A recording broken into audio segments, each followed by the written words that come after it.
Good evening, ladies and gentlemen. How is everyone doing this evening? Oh, come on now. I see that plate of brownies and cookies is gone. I know you have more energy than that. How's everyone doing this evening? All right, there we go. So my name is Ken Phelps. I'm the Vice President of Resource Development with the Daytona Regional Chamber of Commerce, and I have the honor of serving as your Master of Ceremonies for this evening's Falcon Talks. And welcome to Daytona State College, this fabulous campus. So excited to see not only a standing room only, but so many that we had to bring in additional chairs, and that's fabulous support for our speakers this evening. So I have a little audience engagement thing. If you are not speaking this evening, I need you to please raise your hand. If you're not speaking. Okay, those of you with your hand raised, you have a very important job this evening, and your job is to be supportive and encouraging for the brave folks who are going to come up here and give their speech tonight. You guys handle that? All right, very good. Now, for those of you who are speaking, I want to give you a little moment of encouragement now, because you're already past the biggest hurdle, and that is committing to do it. But I will tell you, public speaking is not for everybody. Lean into the experience, and I promise you, public speaking will take you places you couldn't possibly have imagined prior to that. And I say that as a person who, when I was in middle school and high school, I would rather fall off the second story of DeLand High School than get up and give a book report. All right? I promise you, you'll enjoy it, and it'll be a rush. The audience will come up and want to talk to you afterwards. They'll get pictures. It's going to be a lot of fun. All right. Who's ready to have a great, entertaining evening learning about some entrepreneurial principles? All right. Very good. It is my pleasure to introduce someone I'm proud to call a friend.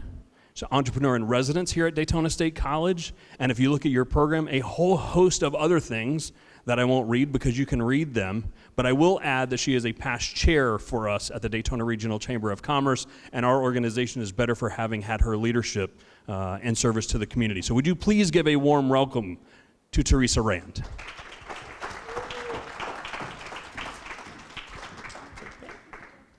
Got the clicker handoff. All right, you guys ready? Remember what we rehearsed? Just take a deep breath. It's your story, and it's perfect, exactly as you tell it to us tonight. All right? So, as Ken said, we're in your corner. You are in for a treat tonight. I have heard all of these stories, and they're amazing.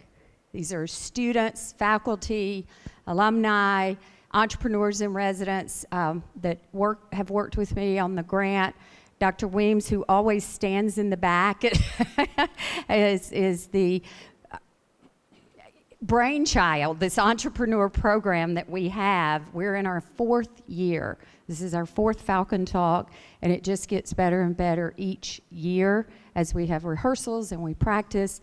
But I want to take a moment and introduce 2 community partners that have actually financed part of this program this year, and we're so excited about that. And it just so happened that I know both of these gentlemen, so we're extremely happy to have Truist Bank sponsor this evening's event, as well as some other entrepreneur things you'll hear about as we go through this coming year. But I will introduce, and like Ken said, both of these gentlemen are friends of mine. They've done some work for the college before. I worked for the YMCA. Bob Ludlow was on my board. I think you still are on the board of the Y for a long time. And Barry and I are in a community group together. So I've spent a lot of time with both of these gentlemen, but they will both tell you they're about to speak in public, right? So it's not about you speaking because you want to do this as a professional, although some of you may, and that's fun too. But you always have to give presentations, right, at work. I've seen both of these gentlemen speak many, many times. And it's about work. It's about the volunteer service that they do. When they lead boards, they have to speak. So as Ken said, this is a skill that you will take with you forever and use it all the time. I had a speech coach tell me one time, you are giving a presentation every time you talk to someone. So think about that. So I want to introduce Bob Ludlow, who is the market president, the Volusia Flagler, senior vice president of Truist, and Barry Whitaker, assistant vice president, Truist Investment Services. So gentlemen.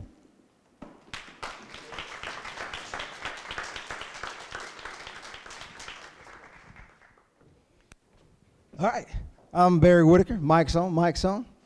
Tell you one thing, first of all, I am so nervous. You see the tears in my eyes? So, Barry Whitaker, Truist Investment Services, like Teresa said, we're great partners, great friends. Been around this arena for a while. Bob and I, we've known each other for multiple years. 20 plus. A lot of things we do in the community, we do not only because it's our job and our profession, because we do care. We love the things we do. We love giving back. We love being able to help. But tonight's event is totally 100% about you. So congratulations to you. Give yourself a hand. Congratulations. Tonight is about you. So you will be up here. You will be speaking. It's just one more step. And I'm going to be three B's. I'm going to be brief, be bold, and I'm going to be gone. So remember that. You're going to need it. So, but, it's not to be afraid, and public speaking is not for everyone, but just like it's been said before, when you speak, every time you speak and talk to someone, you're public speaking.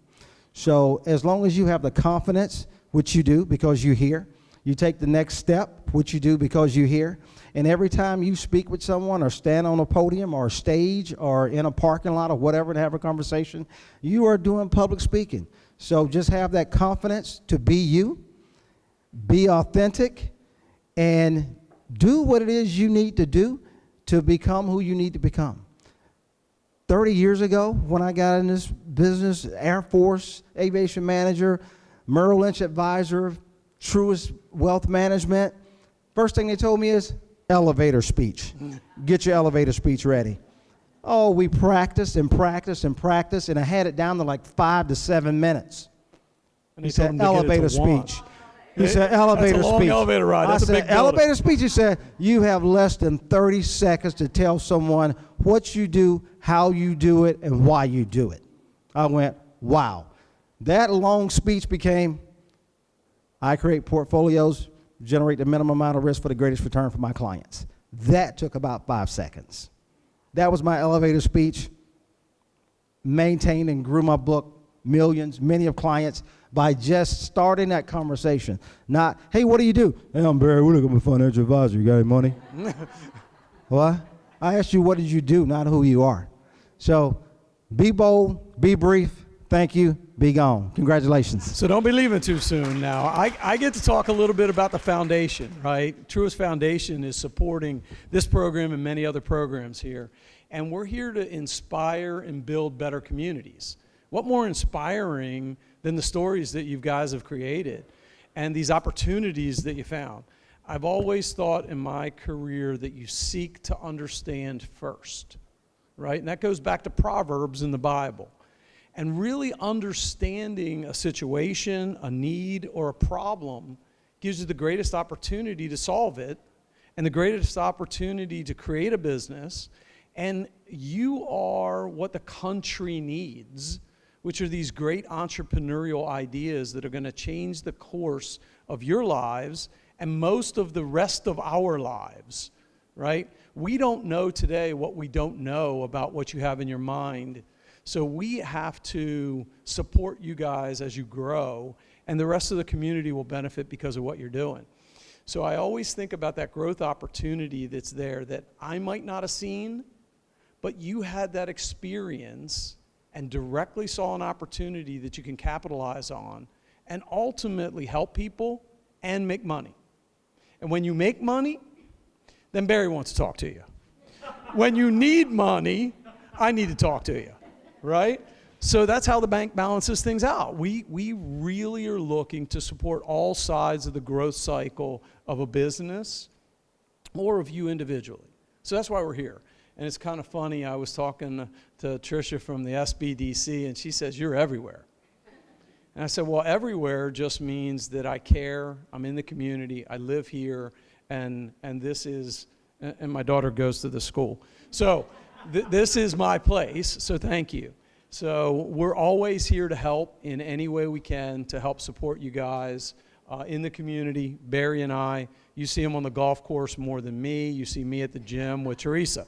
So, but in the end, ultimately, we're here just as people to support you and help inspire and build better communities.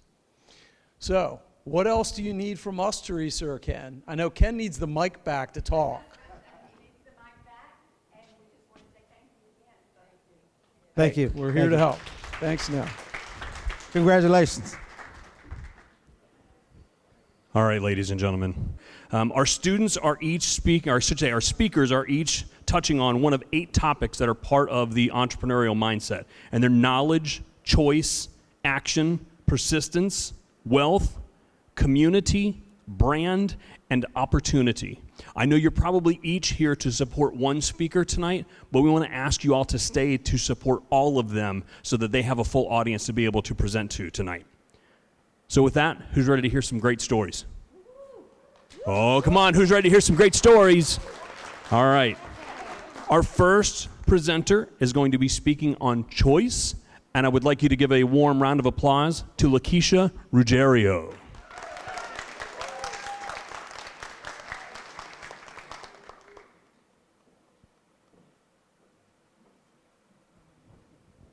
Hello. You guys can hear me good? Okay. Ladies and gentlemen, my name is Lakeisha Ruggiero. I'm here to talk to you about the power of the word choice in my life.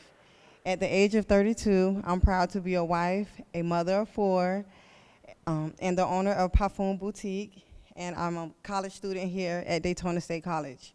But getting here wasn't easy. I grew up surrounded by addiction and incarceration.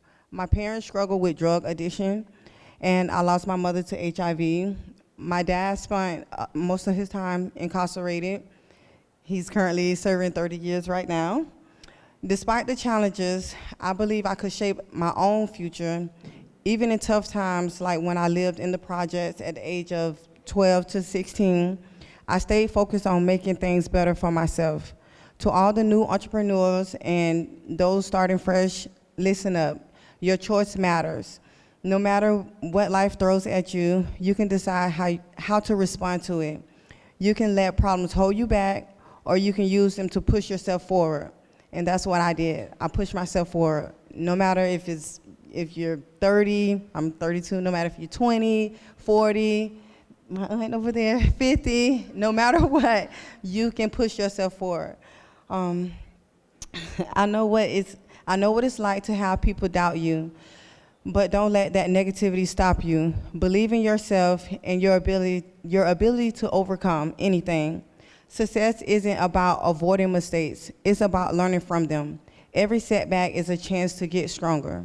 Surround yourself with positive people who support you, take risks, learn, and grow.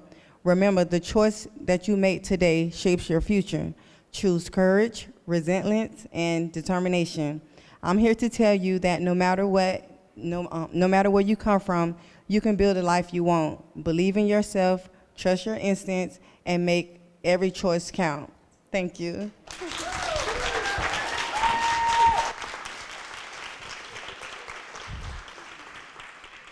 Our second speaker of the evening is also speaking about choice. Please put your hands together for Eve Magoulas.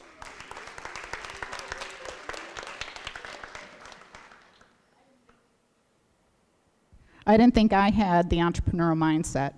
So here's my story. I heard this quote, choices are the hinges of destiny. So when I was reading the book, Who Owns the Ice House by Clifford Talbert, that popped into my head, choices. So I began to think about the choices I'd made in my life that brought me to the stage here tonight. You see, my title here at Daytona State is assistant professor, and it didn't seem to align with the entrepreneurial mindset for where I teach. So I had to look into the past to see about the choices I made that brought me to the present. So, choices I made. Let's see. I always enjoyed the quest for knowledge. I liked going to school. I liked playing school when I was a little kid. And I always wanted to be the teacher. But having an older sibling, a sister at that, she always got to be the teacher. So after high school, I chose to teach Sunday school at my local church, St. Demetrius, here on the beachside. Then I chose to come to school here at Daytona Beach Community College, DBCC back then. I'm talking the 70s. All right, but the best choice I ever made was to marry my husband, Costa. And we chose to have a family. We had 4 kids. So when our older 2 kids were in middle school and the younger 2 were in grade school, and with Costa's encouragement and support, I decided to open up my own small franchise, which was a cotillion service for teenagers. I guess I did have an entrepreneurial mindset. But what I did was I found a mentor to help me because it was my first launch into business. I went to the corporate training program in North Carolina, and then I came back to Volusia County to open and operate my own business for a couple of years. So as I continued listening to Mr. Talbert's book and about these 8 concepts of the entrepreneurial mindset, I thought I have a little more discovering to do about the choices I made in my life. So I chose to go back to school and continue my education. So first it was the undergraduate degree after a 20-year hiatus because we were raising all those kids. And then, and then it was the master's degree, and then finally the doctorate. I was so pleased, and my family was a big part of that. So I knew early on that I would need to obtain a credential so that I could continue working in my retirement years. So I developed a plan with Costa, and we knew now that we had something significant for our family to bring us well into the future. So while I don't have a business any longer, I did choose to contribute to the education of those, the academic journey of those that do have an entrepreneurial mindset. And they are choosing their own adventures and creating their own destiny based on these concepts that we're hearing about tonight. So, Mr. Talbert, if you're listening, I really enjoyed the stories you told us about Uncle Cleve, because if you don't mind, I'd like him to be my uncle too.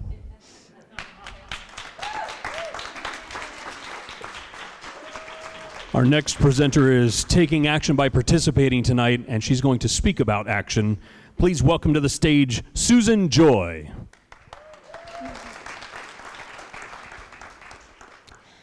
I just had a birthday. In fact, it was a big one, my 50th. And as I was thinking about that, I realized if I live to be 100, I'm standing right smack on top of the hill. I have my past, my present, and then my future, whatever that holds. I've been very blessed to have past experiences. I've gotten to play lots of sports. I've traveled to Africa, China, India, and some other places.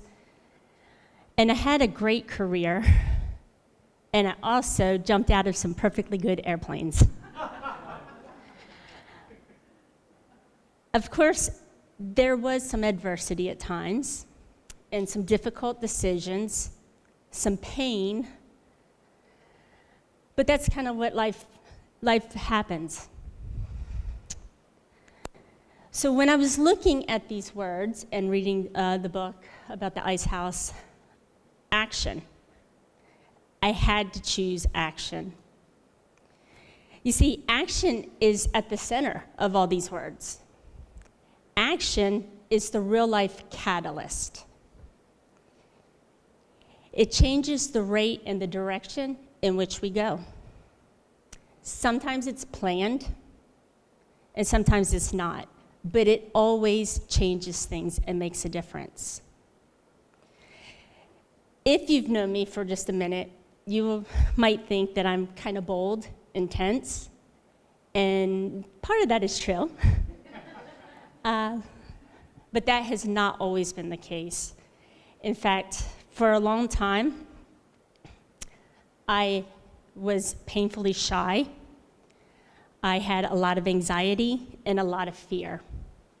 In fact, I would get ready to go out, maybe to a concert or to, I don't know, some type of event, even out to dinner. I'd get all dressed up. I'd put some makeup on. I'd fix my hair. And then I would never go. And that was how my life operated for a long time, until I met a professor. And he said, Susan, no, you're not getting out of this. He said, you're going to do this, and I will help you.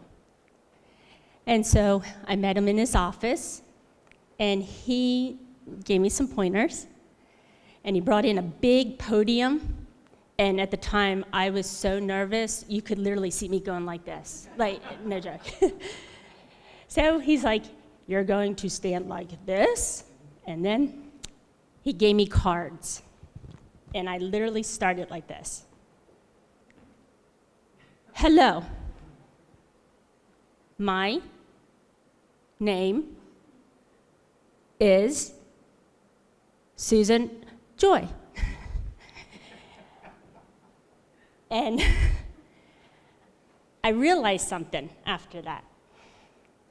I didn't die. Don't get me wrong, I didn't enjoy it. But I did learn a life lesson. You see, my professor, he wasn't teaching me about public speaking. He was teaching me about the importance of taking action. So based on that experience, it empowered me. It empowered me to accomplish all those things and more than what I had mentioned earlier. But it also equipped me to make those difficult life decisions when I had to. Life decisions such as making end-of-care decisions for my mom before she died. A decision of what I'm going to do when an accident happened and I had a serious injury, I lost my job and my career due to no fault of my own. What action? And that action led me here to Daytona State. And it led me to the Fresh Start program. And so back in 2020, I started over, a new journey, a new beginning. And I started with that first certificate, and then a second certificate, and then the 2-year degree. And now, as I stand before you, I'm in the last 2 courses for the bachelor's in accounting.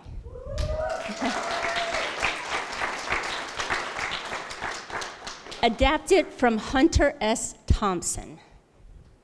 Life is not a journey to the grave, or life should not be a journey to the grave, where you're pretty and well preserved, but rather sliding in, thoroughly used up, shouting, "Wow, Lord, thank you for the ride."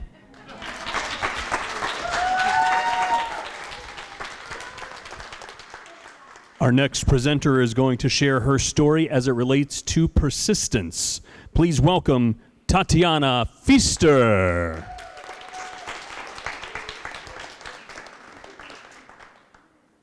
Oh, I wasn't sure if they updated it or not, because at first it said my word was choice. And I mean, at the same time, it could be choice, because persistence and choice are pretty much the same thing. I mean, you have to choose to proceed, right? And I mean, the one thing that I really wanted to talk to you guys about today is how persistence has the power to change our lives. And it can be the driving force that leads us to achieve our goals. I mean, it's something that's always been a driving force in my life when it comes to my education and my career. Having my fair share of ups and downs, I found that persistence is the major key. I mean, see, into my 9th grade year, I think about 2 months in, I literally fell. Like, I woke up one morning and I fell to the ground, sick. And this was shortly after having received a vaccine. Now, doctors had no idea what was going on, and they ended up putting me in hospital homebound up until the 11th grade.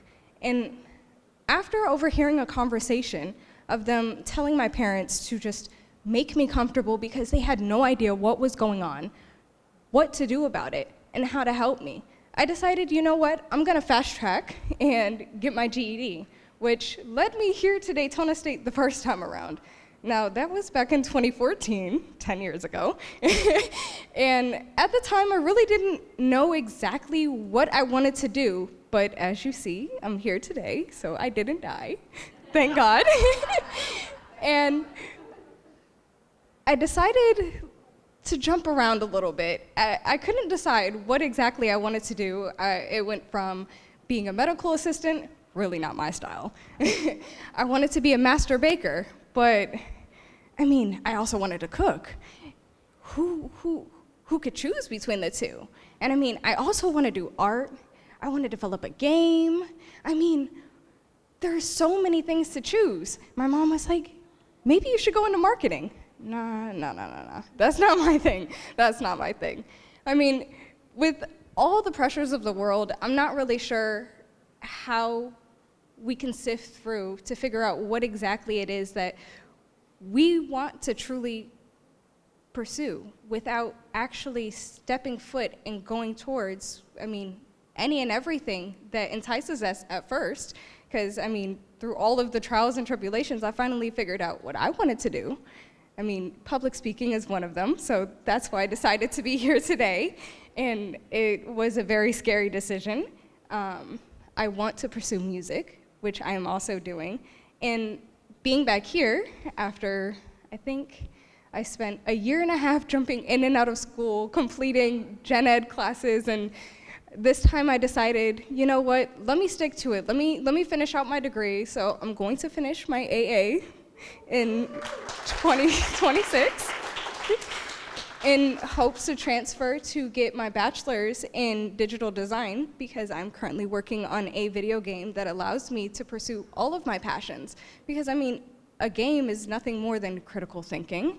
You have quests, you have art. I mean, there's so much, there's music in it. There's so many different things that you could do. And I think after everything, I mean, one of my friends told me I have a tendency to compartmentalize, so maybe that has a inkling on my persistence and why I keep going. I mean, I woke up, and even on the days that it gets hard, I sit and think to myself, you know, why exactly did I start doing this? Like, why do we do anything? And I started to think, you know, I would be sitting here in the dark had somebody not had the persistence to create the light bulb. So, I mean, if that was a great idea, mind you, crazy at the time, who could have conceived? But somebody did. Who could have done it? They did. And so I decided I needed to do the same thing. I know the road that I chose, just like creating the light bulb, isn't an easy one. But if it is the last thing that I could do, this is what I'm going to do. I'm going to pursue my dream, whatever the heck it may be in the end of the day. And I hope that all of you, everybody here, can take something away from all of the stories that we have, that we share, even the ones that we hear on passing, not just here.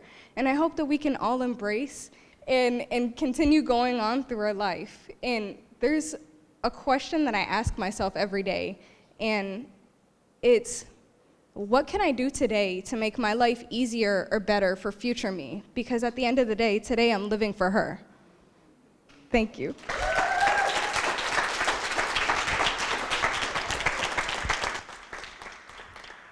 Our next speaker is also sharing about persistence. Please welcome to the stage, Christopher Monroe. On July 14th, 2017, I had one thing wrong, which was everything. The sound of a gavel slamming the judge's desk was what I heard after I was sentenced to 5 years in prison. My world changed. I knew that door would not open for another 5 years. But I was not happy with the way I was behaving and what I was doing with my life. It was going nowhere. I wanted to make changes in my behavior. Making changes in my behavior was not easy when I was disrespected. I felt weak by not responding in a certain way. Doing the right thing for me was not easy because I wanted not to do the right thing because I didn't feel good when I was doing the right thing. But I wanted to do the right thing. But my behaviors were still going to continue, and I wasn't feeling good about it. I had to realize it's not my behaviors that were the issue. It's the way I believed and what I thought. When I changed the way I believed and I thought, I was able to have a different perspective on life, and I could see the meaning of life. I've seen people's lives taken right before my eyes. I've seen things that you will not want to see. I was with rapers, killers, robbers, thieves, but I wasn't that much different from them because obviously I was there with them.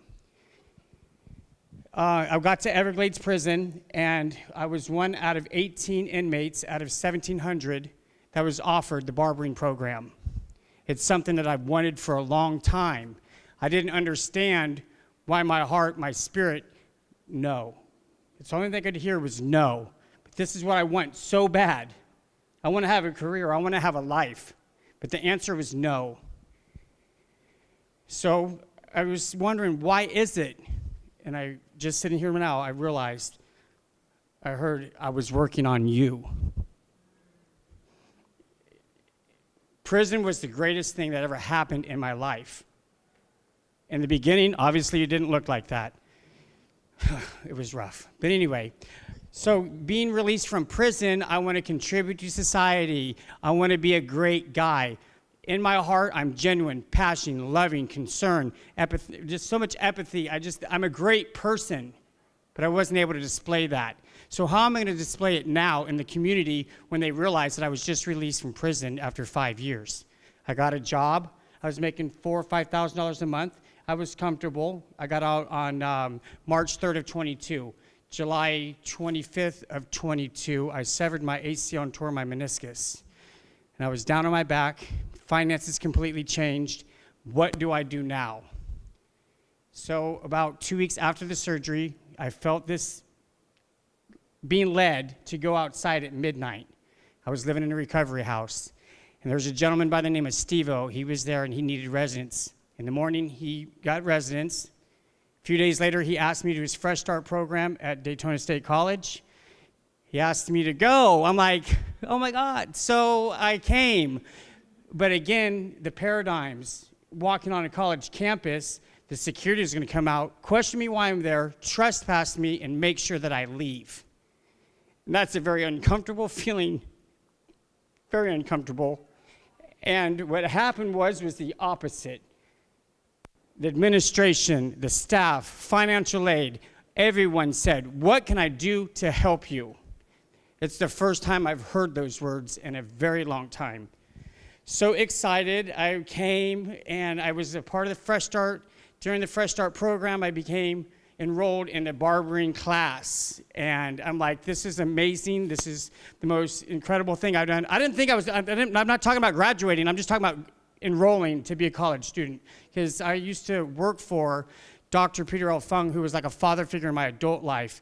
And he always told me, if you go to college, I'll pay for everything. Okay, so, well, what about being honest to say a guy like me can't go to college? So I never told him that. So trying to contact him, let him know I'm now enrolled, I'm going to be a college student. I wanted to tell him that. It's not answering the phone. So I went to his residence in Punta Gorda, Florida. The house was different, but when I knocked, there was no answer. There was a lot next door 5 years ago, now a big, beautiful house. I knocked on the door. The gentleman answered the door, and I said, do you know your neighbor, Dr. Fung, Peter? He's like, I used to know him. I said, what do you mean you used to know him? He said he passed away 2 years ago.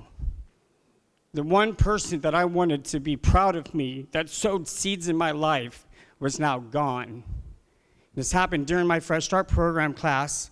They supported me because I didn't know what to do. I lost all ambition, anything, but there were Miss Ashley Davis and other people that were my strength when I couldn't be. I have found strength in Daytona State College, in a place where I feared the most of being accepted at all. So going forward, I just wanted to express that it happened because I extended my hand to somebody else when I thought nothing was going to go good from that point of the surgery and not having a direction to go in. So helping somebody else was allowed to help me help myself, and I didn't realize that at the time. I still struggle with things of what am I going to do next? I don't have an answer, but I have to express it. I have to be persistent, because if I don't, I'll lose everything. Sometimes there's accomplishments that happen in my life and they grow cold. What I'm going to do next? How can I help somebody else out? And in doing so, I love it. And I'm just blessed beyond beyond words. I don't even know how to describe it. I'm thankful today that I was invited and asked to even speak here. It changes your world when somebody wants you around, and to be able to be an inspiration for somebody else. And I am on the academic achievement list, the president's list, and I don't know how I did that. It was a lot of hard work. I didn't go to high school. I had to learn how to learn, but there's so much ahead of me that I look forward to, and I'm excited to hear more about the next that are going to be speaking, and persistence.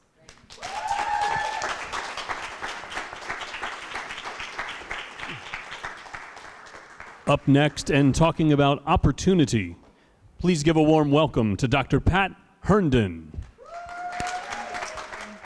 Hi everyone, I am Pat Herndon. I'm one of the professors here at Daytona State College. I teach accounting and business, and I'm also the faculty lead for financial management for entrepreneurs. Today I'm here to talk about opportunity, and opportunity is not just a word. It's a way of living, honestly. It's a way of life. I remind myself every single day that there is an opportunity to reach your goal. You're given an opportunity every single day to work hard to achieve what you want. But I did not always know what I wanted to do. So when I started college, I had no idea what I wanted to be. I had no idea what my major was going to be. I decided to do undecided business. And then I heard about all the opportunities in accounting, but my mindset was a bit different back then. I was just thinking, so many other people were applying for this scholarship. Why should I even apply? I'm probably not going to be picked, not going to be selected.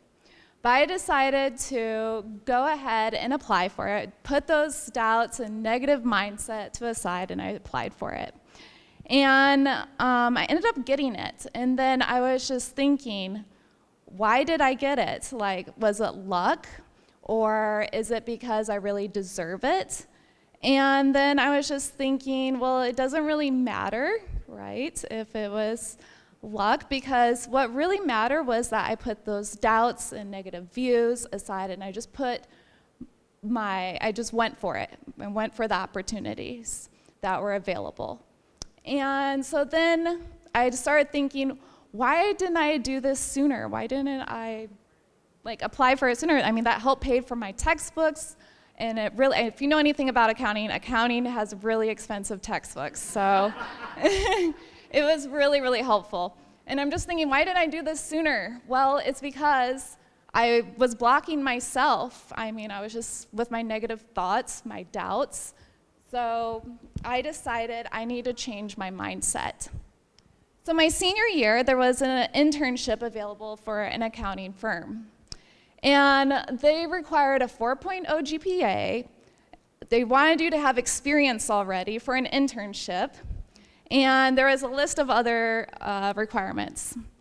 And I was just thinking, I do not meet any of these requirements, so I just don't even understand. I probably won't even make it as a cut.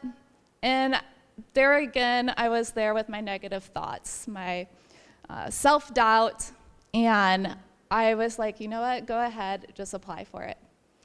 So then I ended up getting an interview, and I ended up getting the job and thriving in it. I was doing so well, and I was just thinking, if I didn't apply for it, I wouldn't have gotten the experience that I needed today to thrive in my position that I'm in now. So then, I've always knew I had to go after these opportunities. But during this journey, I was also presented with a bunch of opportunities, and I decided I'm gonna say yes to all of them. So my best friend, she said, there's a study abroad trip. And I was just thinking, she invited me to do it with her, and I was just thinking, this is so expensive. I don't know if I can afford it. It's gonna be so much time. It's gonna take forever I'm gonna be away from home for so long. And I was just coming up with a million excuses why I shouldn't go. But then I was like, let me just put all those negative views away, go after it. Like, why not? So I decided to take out a student loan, and then I just hopped on the plane with her and I went. Little did I know that that was gonna open up so many doors for me. It got me out of my comfort zone. I was confident and I was comfortable, and just a few years later, I ended up being approached for an opportunity to help a company with an acquisition in Germany and UK. And I said yes, and I felt so comfortable and confident because I did this study abroad trip. So saying yes helped. Another opportunity was knocking on my door, one that I wasn't really ready for. I was 21 years old, and I began my senior year, and I was approached and asked to take care of my little brother. And my little brother was only 6 years old at that time. And I decided to say yes, and I took care of him. And also that semester, that's when I started my accounting internship at a big accounting firm, which during tax season, which is 40 plus hours. And also I had 15 more credits left to finish my degree. And I decided that I was gonna do it. No matter what, let's just say I did not sleep that semester at all. But I did it. I got through it, I made it, and honestly, that changed my life. I learned so much, and a few years later, I ended up adopting him, and he changed my world. And honestly, it helped me focus on my long-term goals. So, here's my speech on opportunity. Opportunity is not just about personal gain, it's also about giving back to others and making a difference in the lives around you. In doing so, you will not only enrich the lives of others, but also find fulfillment and purpose in your own journey. And my point in sharing my story is that there will always be opportunities presented to you, and ones that you have to find.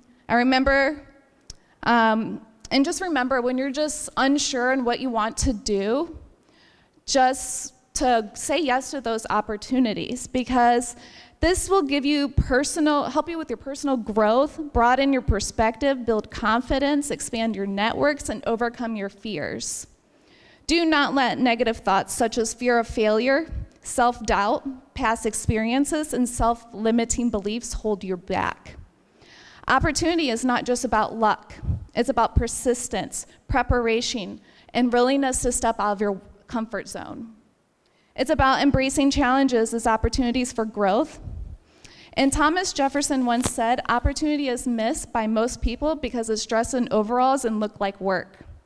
So, roll up your sleeves, embrace the hard work, and watch as the opportunities unfold before you.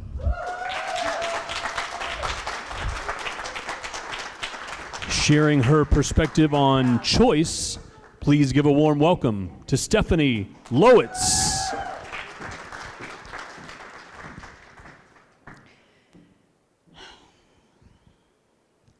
I have to let you go. I I have to let you go.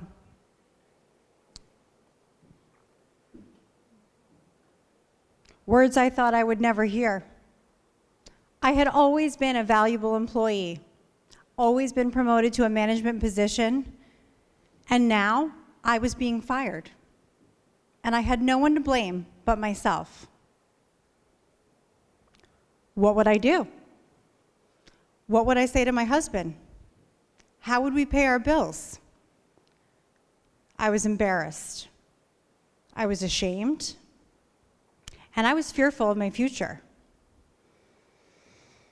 I had gotten fired for using my boss's computer to write up an estimate for services for my own personal business. She happened to be logged onto the computer remotely, caught me in the act, and when she came back from her weekend away, called me into the office and fired me on the spot. I have to let you go. It's the first time I ever got fired. Hopefully the last. I had a choice to make. I could remain in my depression, sit back, collect unemployment, hope for another opportunity, or I could do the exact thing that I got fired for. I could start my own business, working for myself. And that's exactly what I did. At the time, I was living in upstate New York. There weren't a lot of makeup artists in my area, and pretty soon I was dominating the industry. It went from event makeup to pretty much bridal makeup. I was building a reputation, I was creating contacts, things were going great. Then, COVID hits. My business went from overnight success to nearly non-existent. All of my clients canceled, with no idea when they might be able to reschedule or if they'll be able to reschedule. Fear sets in again. How were we going to make ends meet? How would we pay our bills? When would we be able to open up and start business again? My husband and I were left with some tough choices. We had 2 young children at the time, and there was no end in sight when our state would reopen. So we made a choice. We decided to go somewhere else, someplace that was open. Someplace where small business was thriving. Someplace that wasn't so restrictive. So we decided to move to Florida. We love Florida. Woo! We had a friend that we had met along the way who lived here in Florida, and he said, I'll never forget this piece of advice. He said, if you move to Florida, there's no way you won't be successful. And he was right. So we're getting settled into sunny Florida, and now I'm left with another opportunity. What do I do next? I wanted to continue pursuing my makeup, but I was kind of unsure what to do. Unbeknownst to me, I moved 30 miles south of one of the largest bridal wedding destinations in the country, St. Augustine. Then one day, as I was trying to promote myself and figure out how I was going to continue freelancing in this brand new market, I went into Tropical Smoothie. I figured, oh, there's got to be some young, cute girls here who maybe need some prom makeup. It was that time of the year. And I met this cute little girl. I gave her my business card, and I said, hey, if you ever need makeup, give me a call. And she said, well, as a matter of fact, my mom owns a bridal booking agency here in Palm Coast, and she's always looking for makeup artists. I said, well, this is fabulous. This is great. Not sure if I'd hear from her mom or from her again. I left on a high note. Well, I lucked out. That night, her mom called me. She had looked at my Instagram page. She thought I did beautiful work. We had about a 2-hour phone conversation. We had so much in common. She was from the Northeast. She was a mom of 3. She was raising her kids. She moved to Florida for more opportunity. The stars just aligned. Pretty soon, I was working for Leanne, First Coast Beauty, regularly. She was feeding me bookings left and right. I was, again, rebuilding my reputation, making contacts, networking. Pretty soon, I was her lead makeup artist. She had always been inspirational to me for several reasons, but one in particular was that she had built this business in 3 years. I couldn't believe it. She was only in Florida for 3 years, and she was already one of the top 5 businesses that were booking out makeup artists and hairstylists in the area. I had thought maybe I could do that, but not anytime soon. I just got here. Let me get my feet wet. I'm not ready for that yet. That's a lot of work. So then one day, after working a wedding with Leanne, I came home exhausted. I was hanging out in my room, and my husband came in with a look on his face that was unusual. He said, "I think you better check your phone." I took a look at my phone, and I had all these messages that were coming through saying that Leanne, my friend, my boss, was dead. I didn't believe it. It just didn't seem real. Some of my fellow coworkers and mutual friends had asked me if I had heard the news. Was I with her? What happened? Come to find out, that evening, Leanne was driving home, and she was hit head-on by someone who was driving in the wrong direction, was also intoxicated, and she died instantly, leaving behind 3 children and a brand new dog. This hit different. It was just unreal to me. I had just seen her. We worked together that morning, and now she was gone. After the devastation wore off, reality set in. I had lost a friend, a mentor, and a fellow entrepreneur. But now I was left without a job. So what would happen to me? I had no way to contact any of my bridal bookings. I didn't know what would happen. But I knew I couldn't sit still. I knew I had to pivot. What would Leanne want me to do? Well, she wouldn't want me to sit around wondering what I was going to do next. She would want me to pursue my goals and my dreams and keep going. And so that's exactly what I did. I decided that I would open up my own booking agency. I knew there would be a void in the industry, and other artists like myself would be looking for someone to connect them to the customer. Now, I wasn't exactly sure how I was going to do all of this. I was brand new in the area, but luckily, the community of artists here, although big, seems small. You make connections really quickly, and if you are positive and you have a good attitude, if you're persistent, and if you see the opportunity, people will help you along the way. So I'm proud to say that after 18 months in business, my company has successfully booked over 100 weddings. Thank you. And I have a team of artists that work and freelance for me, and that feels really good, really exciting. I made a choice to work for myself after I got fired. I made a choice to relocate my family to an entire different state. And I made a choice to open up my own booking agency. And I would encourage everyone here tonight, if you have the opportunity to make a choice, even if it's uncomfortable, do so, because you never know what success it can bring you. Thank you for letting me share my story.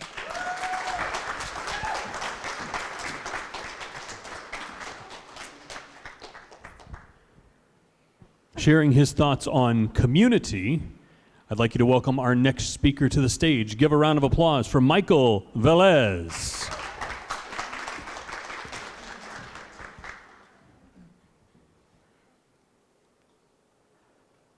I grew up in a house I couldn't call home. What was a home? I wish I knew. I didn't have the best role models. So, I surrounded myself with the wrong environment. My friends, they drank, they smoked, other things. So what did that do to me? There's a saying, you become your environment. You take in everything like a sponge. The vibe, the energy, the people. I didn't make good choices. I was lost. Maybe the house I grew up in was at fault.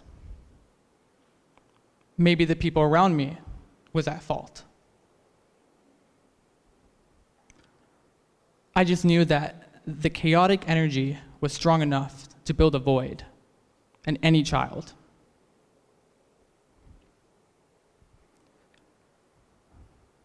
What's a home?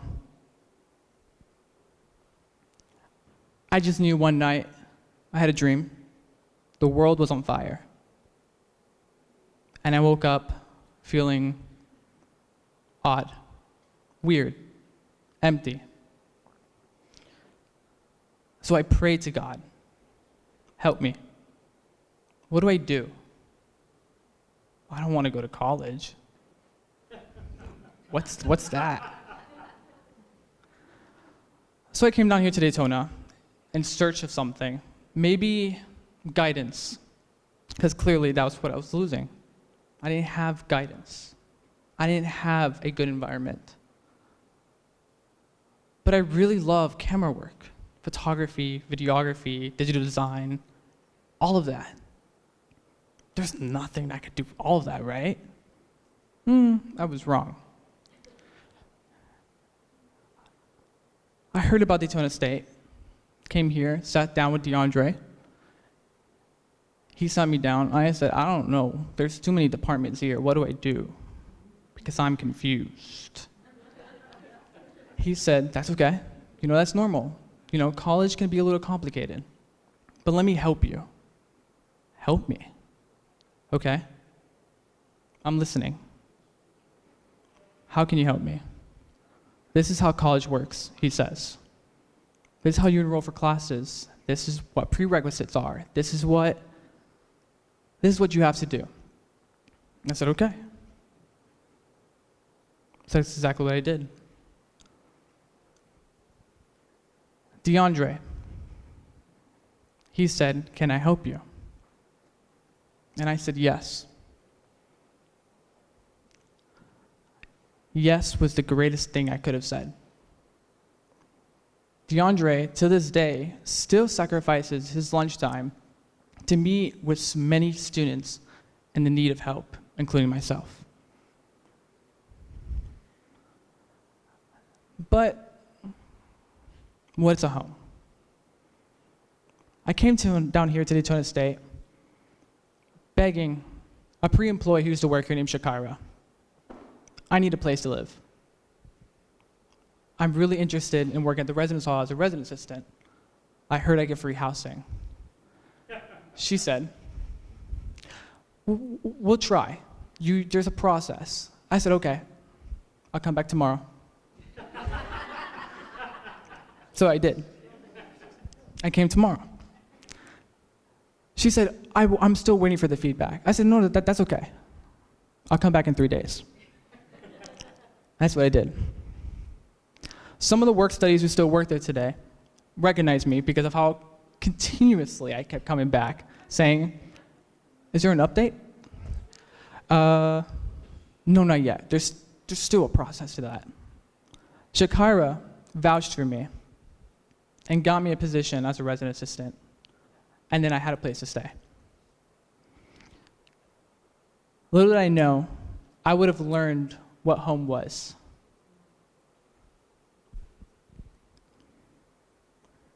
During my RA training, I met Elijah Hauser and Sharice Ramos. Elijah Hauser said, there's more opportunities provided for you guys. Do you guys want to hear about it? You could be the resident assistant representative in SGA.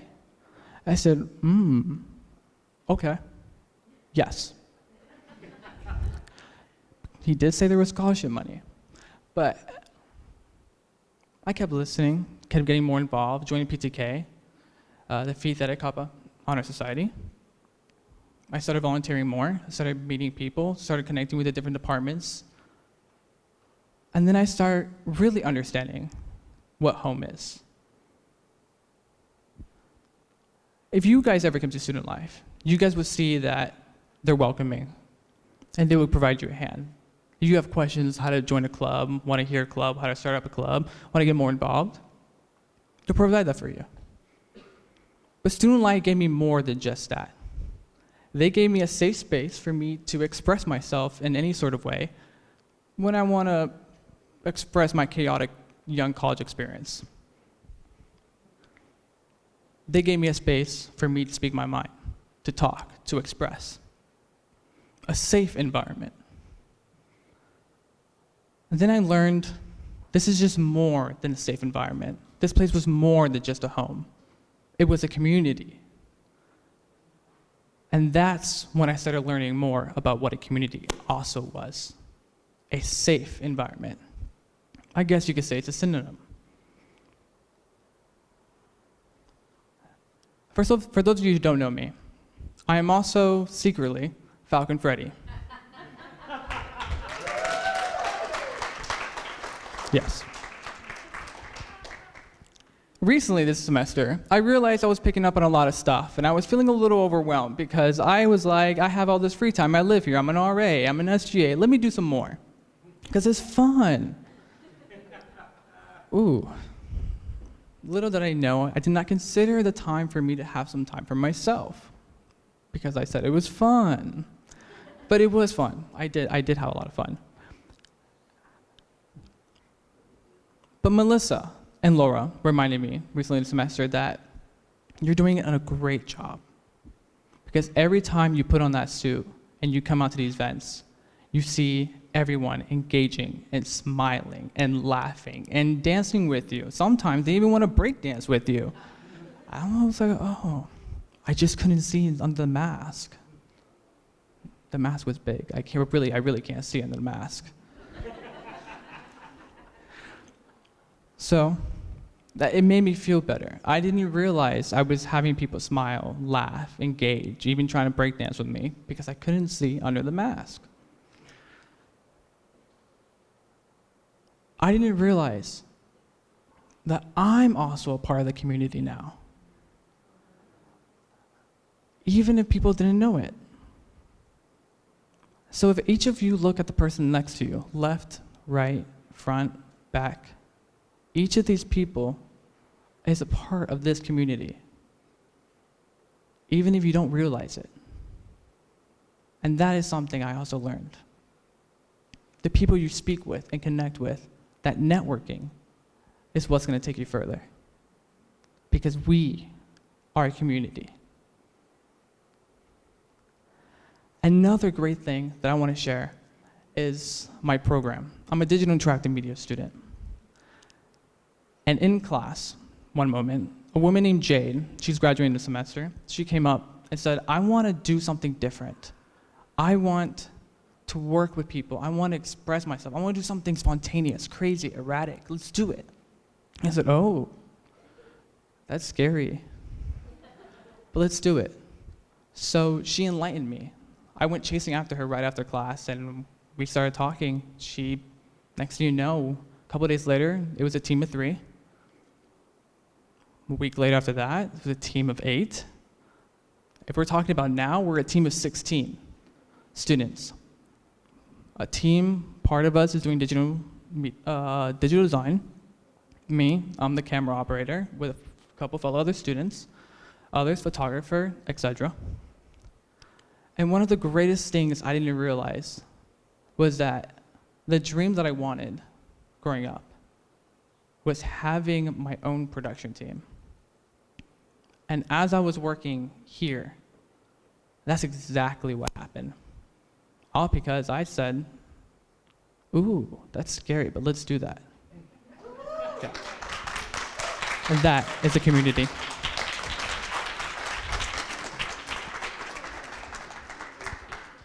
Our next speaker is going to share her perspective on action. Please welcome to the Falcon Talk stage, Autumn Demarest.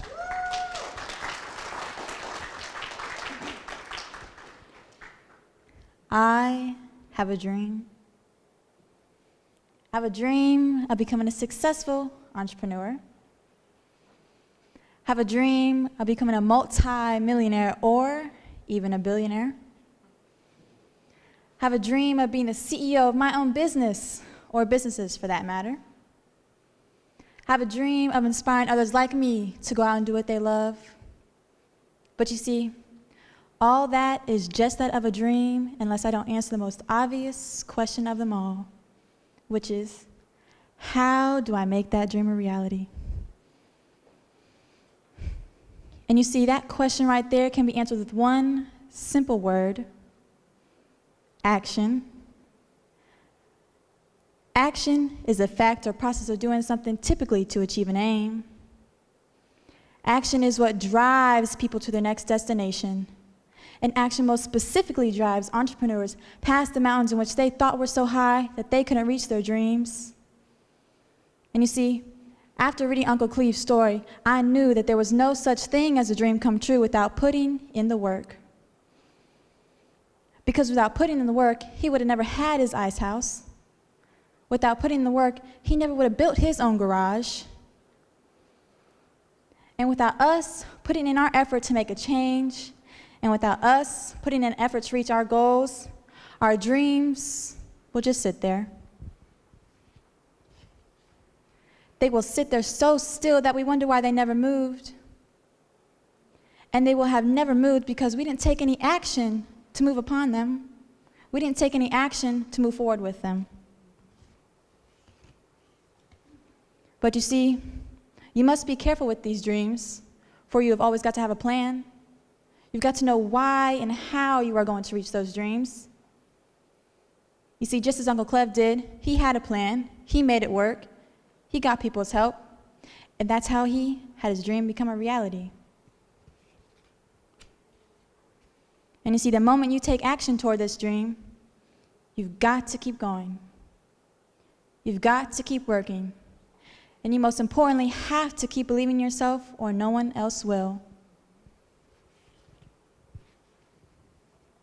See, but without action, your dreams will just sit there once again, and you will wonder why they never moved.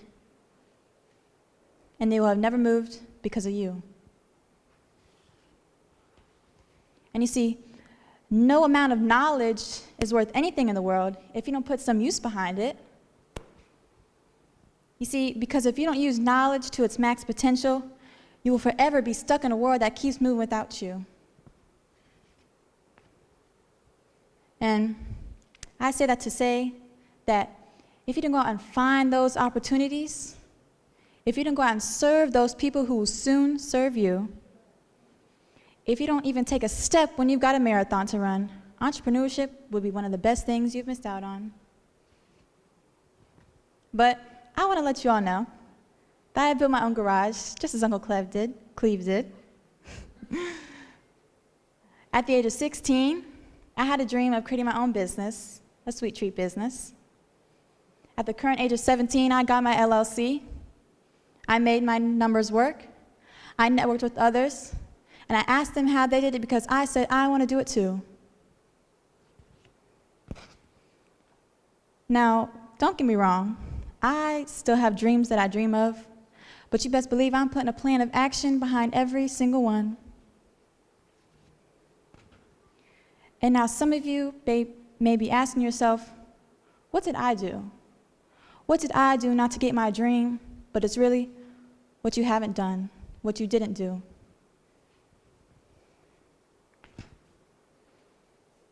So what is your dream? What is your plan?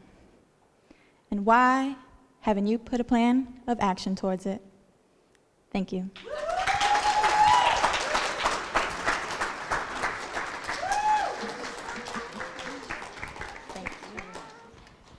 Our final speaker of the evening will close us out with another talk on action. Please give a warm welcome for Sheila Slick.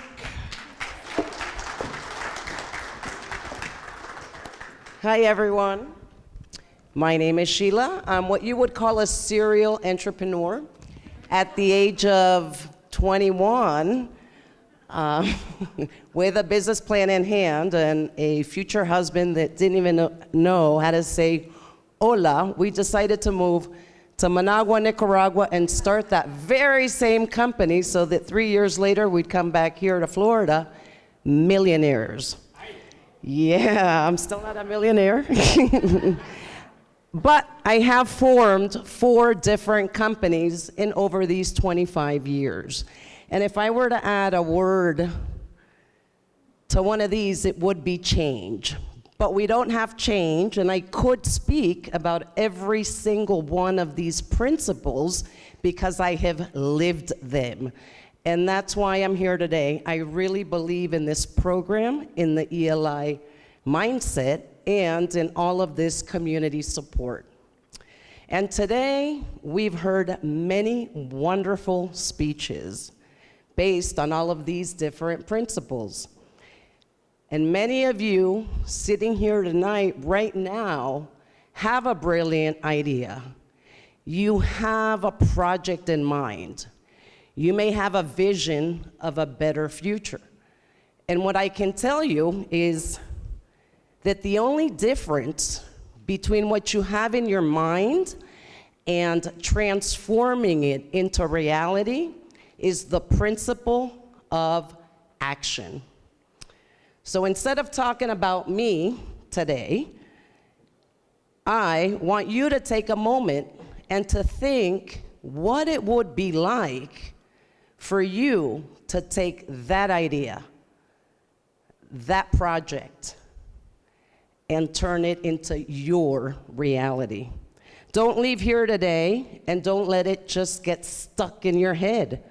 Don't let it get trapped by doubt, indecision, fear, because something's always going to go wrong. You just have to overcome it. So most importantly, don't let that go by because of inaction. Taking action isn't just about moving forward. It's about approaching these challenges with determination. It's about embracing that uncertainty, about leveraging the opportunities, and always pursuing your goals despite your challenges and the odds. Entrepreneurship, a lot of times, and I know that Robert from Truist isn't going to want to hear it, but the odds may not be in your favor, right? Even if our finances are wonderful. And what is constant is change. And so is the competition. The competition out there is fierce. So, those who hesitate to take action, those are the ones that are going to be left behind. But those who dare to act, those are the ones that are going to shape our future. By taking action and cultivating an entrepreneurial mindset, you're also a step closer to unlocking your full potential and turning that brilliant idea, that vision, or that project into reality. And I'm gonna make it easy by sharing just 3 key takeaways to help you cultivate this mindset and take action. Number 1, start by reframing failure. See it as an opportunity to learn, not a setback. We've all failed and we will continue to fail. It's just how you deal with it that can change. Number 2, embrace discomfort. Whether you're standing here right now, speaking on a stage, you're always gonna find yourself in an uncomfortable situation. But you know what? That's where growth happens. When you're trembling with fear, when you're afraid, to take that step, embrace it. And number 3, start by setting just one goal and break it in a multiple little tiny steps. Teresa taught me yesterday that she actually revises, these milestones. And I thought, wow, I break them down and I celebrate the victory. And I am going to go ahead and embrace what she said, which is also revise it monthly. So just start with one goal. And remember, it's not about where you start, it's about how far you're willing to go. So I will end with one of my favorite quotes that originated from a Chinese proverb, and it's a journey of 1,000 miles starts with one step. So whether you have an idea, a project, a vision of a better future in mind, remember always the principle of action. Your future awaits, so the question is, are you ready to? Yes. Take action. Ladies and gentlemen, let's have a round of applause for all of our speakers this evening. Fantastic job. And to help us wrap things up for the evening, please welcome back to the stage, Teresa Rand. So, how about the evening? I always feel like the proud mother of everybody after we go through all of this. But if I could have all of our speakers come back up to stage, you don't have to speak again. Just join me on stage. Dr. Weems has a way of moving. She was just standing right there. You want to come up with me to do this? Yeah, go all the way across, sweetie. And while they're doing this, I'd like to say, this year we did something a little different. We had rehearsals for those that could make it, and most of them did make rehearsals. And we had someone help us with those who is a professional speech coach, does a class in Palm Coast every year. Sorry, gentlemen, but her actual speaking coaching is for women, so it's called Women's Voices. But Tiffany Ruffino, thank you so much. Guys, give her a hand, those of you that work with her. So we have a certificate for each of you and a small gift from Daytona State College. All of you did really, really, really well. So proud of each one of you.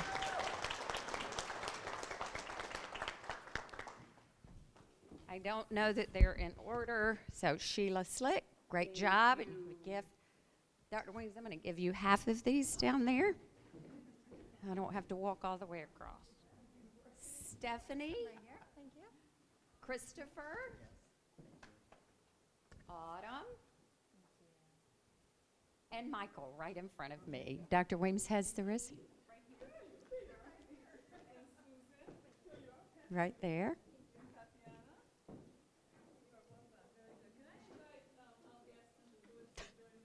Yours is. And then we have gifts back here for each of you before you go off this stage, okay? We'll give those to you as well. So, Bob, Barry, thank you so much. On behalf of Truist, we appreciate both of you being here and giving back to the community. I know that this is just one of many ways you guys give back to the community, but this one's especially important, right? After the stories. I told you were in for some stories, didn't I? Yeah. The students here are unlike any others, and the faculty that step up and the entrepreneurs that come back and continue to share. So thank you all. But here's what I want to leave you with, especially.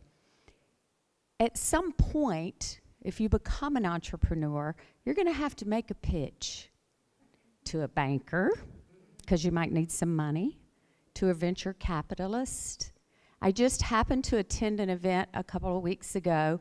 There were hundreds of women in the audience, and they had three finalists that were making pitches. They had 10 minutes to talk. The first two got up, went through their slides. They were finished before their 10 minutes. The third young woman got up and was still talking at 10 minutes. And the judge walked on stage and said, "You're done." Yeah. So when we talk about learning how to speak, it's very important. It's very important. And you guys just took a massive step tonight. I'm so proud of each one of you. Yes, go ahead. And stay tuned, because there's a lot more going on in the Entrepreneurial Mindset Program and Initiative with Daytona State College. And next year, we might just have our own little pitch competition as our new focus. So stay tuned, whether you're still at the college or you're graduated, all right? Dr. Weems, any words to add? Ken Phelps, thank you. You're always a magical MC. Thank you so very much. And without that, with nothing else left to say, stay here. We're going to get lots of pictures. We'll move the slides for your family to come up and join your friends. Again, Bob and Barry, thank you so much for all you do. Have a good evening, everyone.